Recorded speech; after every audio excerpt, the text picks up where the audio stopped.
18th, 2023. The Mobile County Sheriff's Special Ops Unit and FBI Safe Streets Task Force were on the highway traveling across the Dolly Parton Bridge when they observed a white 2022.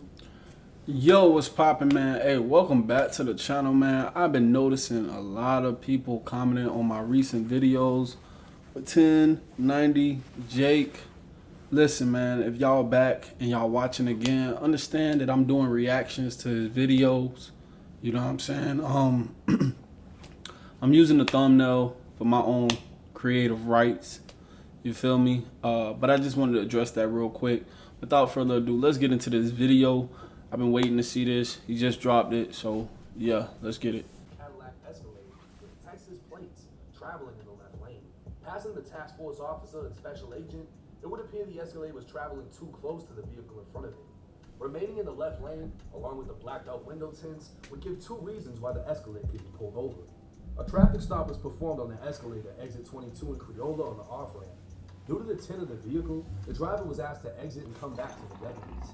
When the driver, who was later identified as Mason Fuller, exited the vehicle, he was wearing an outer carrier equipped with soft armor with enforcement written across. When asked about the other occupants in the vehicle, he advised two others were inside of the SUV. Due to the body armor, Fuller was asked about the presence of firearms, and Fuller stated there was a firearm under the driver's seat and at least one firearm in the backseat area. Due to the presence of multiple firearms in the vehicle, the other occupants were requested to exit the vehicle and come back to deputies. The first person to exit from the back passenger side door was Nashawn Jones, who was more commonly known as 28-year-old Mobile. So they all caught up in the car pretty much.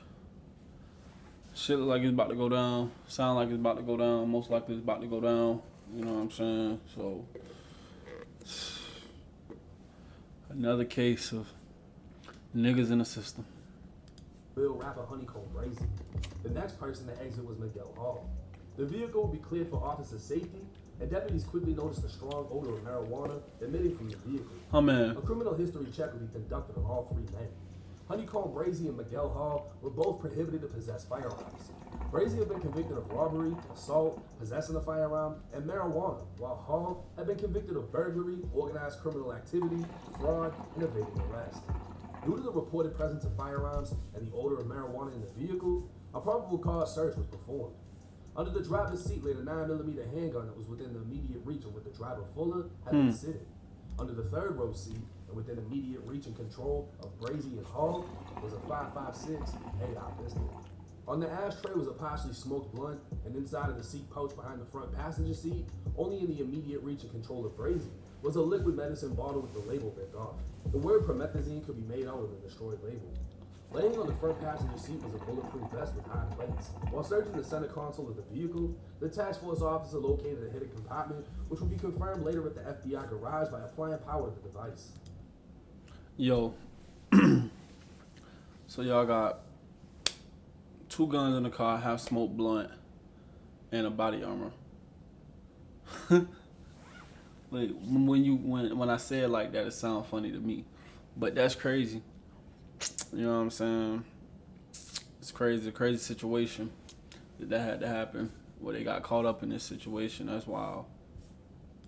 The compartment was empty, but marijuana shade could be seen in and underneath the center console. A criminal history check would be conducted on Mason Fuller, the man with the enforcer vest on. Come to find out, Fuller had an active protection from abuse order issued out of Georgia from September 20. Hold on, abuse order. Whoa, hold on. 2023. Once that protection order was issued, Fuller became prohibited from firearms. All three men would be arrested and transported to the Mobile County Metro Jail on charges of certain persons forbidden to possess a firearm. The guns and seized cell phones were turned into the FBI evidence room, while the bottle of lean and burnt blunt will be sent off for analysis. Now, Mason Fuller, who goes by the name Bishop, is the 6'4", 320-pound man whose Instagram would state he's the on protection and the celebrity bodyguard. He can also be seen with Honeykomb Brazy wearing the same enforcer's vest. Back in February of 2022, Bishop was arrested in DeKalb County, Georgia on charges of battery family violence, simple battery family violence, and disorderly conduct. The charges could mean domestic violence. That's crazy. People really be out here catching domestic violence charges. Just leave. And if you can't leave, just leave. For real. of just violence with another member of one's family, but either way, Bishop would be found not guilty of battery, not guilty of simple battery, and would plead no contest to disorderly conduct. He'd be given credit for 2 days in jail and complete 4 anger management classes before the case was officially closed. In September of 2023, another case would be opened, and weeks later, the courts approved a 12-month temporary protection order between a female. Yo, back-to-back charges like that? Really? And Bishop. Now, under Georgia law, even though a temporary protection order, or TPO, doesn't make you a convicted felon, it can prohibit you from possessing firearms for the duration of the TPO. This means Bishop would have signed and agreed that he understands the restrictions set on him for the next 12 months. You can't go near the female, can't contact the female, you can't possess firearms. But being private security for a rapper who's been shot multiple times and allegedly had smoke with a drug kingpin with 24 million, who's been charged with having Brazy's grandparents' house shot up, resulting in a bullet piercing an oxygen tank and blowing the house up, Whoa. you know damn well you need guns for protection. Now, Brazy was released from prison in November, and Bishop was hired under the impression Bishop could legally carry, not knowing Bishop was just as hot as a convicted felon and became prohibited 2 months before Brazy was released. Looking back at the affidavit, when Bishop was asked if any guns were in the car, he said one was under the driver's seat and at least one was in the back, meaning he didn't even know the exact amount of guns he had in the vehicle, but he's supposed to be the legal carrier providing armed security. Because of Bishop's disregard for the TPO and working as armed security under false pretenses, by portraying himself as able to legally carry and provide armed security. Yo, let me pause this real quick. If you're a convicted felon, you ain't supposed to be around no firearms. So, security already knew Honeykomb wasn't supposed to be around them firearms, regardless of him not even knowing about his him being prohibited to use firearms. So either way it goes, ain't no guns supposed to be in that car. Honeykomb Brazy and everyone else in the vehicle are facing federal weapon charges. Brazy sat in the second row seat while Bishop knew at least one gun was behind Brazy in the third row, meaning if Bishop had 5 guns in the back row, Brazy would have been charged with all 5, and because Bishop couldn't even give deputies an exact number, it just goes to show he didn't know what all was back there. Being that Bishop has no felony convictions, he only faces up to 10 years in federal prison, while Honeykomb Brazy has multiple priors. Convicted of robbery, assault, and possession of a firearm, with this new firearm arrest, the feds may attempt it. 10 years? That's crazy. Dude got 10 years or could be facing 10 years. That's wild. Enhance Honeykomb Brazy's case with the Armed Career Criminal Act, in which he'd face a minimum 15 years. The day Honeykomb Brazy was arrested, Finesse 2 times would take to Instagram with a post reading, "I don't even need a gun to kill my enemies." This would be the first time responding to Honeykomb Brazy, as Finesse was dead quiet when Brazy repeatedly called him out after being released. Finesse would hashtag out of war, but for anyone that's read the book, celebrating a man going to jail isn't one of the chapters. Now, it was reported Honeykomb Brazy received a pretrial release, which is the equivalent to a federal bond, but it wasn't true. Brazy is still in federal custody at this time and will remain in custody until the final deposition of federal charges. A post of Brazy's Instagram would read, "Boy, this shit Brazy, how the fuck they doing my brother? I hustle, no luck, brought these fake ass security guys around him from Texas, and we thinking these motherfuckers legit. How the fuck these dudes felons too? Got us thinking y'all hired real security. Then they pleaded not guilty and shit like they trying to set him up, but the gun's in one of them's name and the other one's BM name. So how the fuck y'all pleaded not guilty? Then on top of that, they moved my brother to another prison and keep them down in the city back there talking to the police for 3 to 4 hours. Then when Brazy tried to see what's up, they talking about they can't talk to him. The fuck type of time y'all on? My motherfucking brother got out doing the right shit, giving back to the community, squashing beef in the city, moving right with some fake ass security that he thought was legit, and he get caught up like this on some bullshit because y'all ain't hire real security. Whoa. All y'all hoes. So come to find out, both men in the car with Brazy were his security, hired by his manager, and the pistol was under Bishop's name, while the AR pistol was allegedly under Miguel's baby mama's name. And the bulletproof Escalade also came from Texas. But when it came down to it, neither man took his gun charge, and Brazy got locked up on a house. Now this is crazy.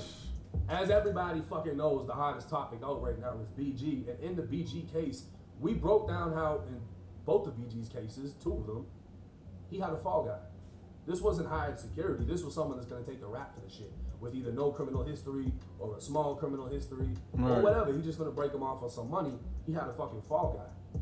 But in this situation, this was supposed to be Brazy's fucking security. Right. These dudes were sent from Texas. Yo, 1090 Jake got a point. Sent from a whole nother city. So that means documentation and paperwork had to be solidified already before they even got paid, before they got on the road, before, hey, we gonna be your security. Y'all already knew what was up.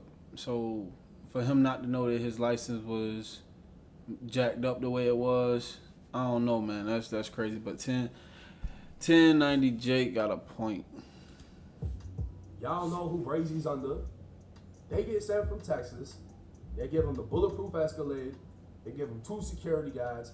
Dude got the enforcer vest on. He's big as a motherfucker. The other dude's a flat out felon, so I don't even know how that works because the manager replied back saying that they did a background check.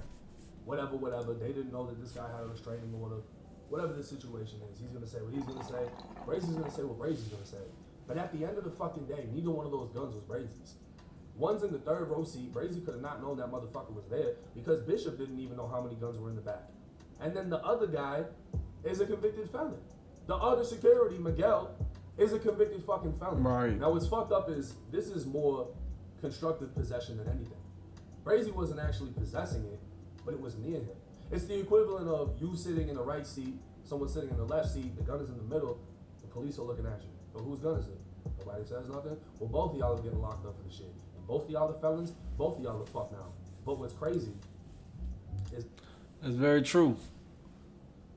If nobody claimed the gun, everybody in the car take the charges for the gun.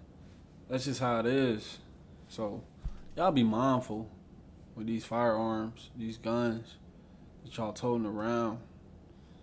You go out and either you steal, you buy it, or somebody gift it to you. Whatever. You got a gun in your possession. Now you go out knowing you're a convicted felon, and what you do? What you do? Commit a crime. Now you back in jail, about to serve another 10 to 20 years. That's crazy. That's crazy. The punishment is going to be the most severe for Brazy and the other guy, Miguel, because he's already a convicted felon too. But Brazy's felonies are off the fucking chain, which might lead them to hitting him with that Armed Career Criminal Act, 15 years in the feds, See? plus whatever else they want to put on him, and Brazy's pretty much gone. Now the conspiracy theory behind this is finesse 2 times, because Brazy was going hard as a motherfucker for the almost 60 days he was free. Nah, for And real. all of a sudden he gets locked up because of security that came from Texas, which also has ties back to finesse. Now I'm not saying the conspiracy theory is true, but these are the rumors that are floating around. You know, I don't really touch on rumors too much. But it's like if you're gonna celebrate a man going to jail, it's gonna make a motherfucker think you was behind the play. Let me know y'all's thoughts and comments in the comment section. It's 1090 Jake. I'm rocking with y'all and y'all rocking with me. How he getting all these racks? How he getting all that cash? That's the question that they ask. But I'm spazzing on their ass. In my phone, I'm going fast. Fuck your questions, I'm a boss. I used to take hella losses. Now broke niggas keep your distance. I ain't